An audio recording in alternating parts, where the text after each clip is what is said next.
আমার প্রিয় ছোট বাচ্চারা, তোমরা কেমন আছো? আশা করি অনেক অনেক ভালো আছো। তো তোমাদেরকে আজকে আরেকটি গল্প শোনাবো। একটি মেয়ে কিভাবে রোজা রাখে, রোজা নিয়ে কিভাবে কি কি করতে হয় সবই আজকে তোমাদেরকে শোনাবো ও শিখাবো। তো চলো শুরু করি, গল্প শোনা যাক।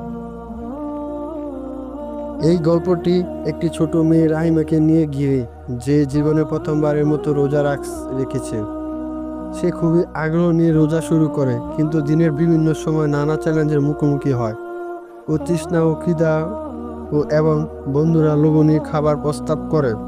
তবুও সে আল্লাহর সন্তুষ্টির জন্য ধৈর্য ধরে। ইফতার সময় তার পরিবার তাকে উৎসাহ দেয় এবং সে বুঝতে পারে যে রোজা শুধু না খাওয়ার বিষয় নয়, বরং তা হলো আত্মসমন, ধৈর্য ও আল্লাহর প্রতি ভালোবাসা প্রকাশের মধ্যে।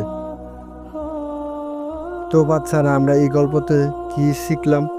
এই গল্পটি ছোটদের শিক্ষা, রোজার প্রকৃত উদ্দেশ্য, ধৈর্য ধারণের গুরুত্ব ও আল্লাহর আদেশ মানার ফজিলত। তো বাচ্চারা, আমরা সবাই রোজা রাখবো, রোজা ভাঙবো না। শয়তান আমাদের রোজা ভাঙার জন্য অনেক চেষ্টা করবে, কিছু খাবো না আর নামাজ পড়বো।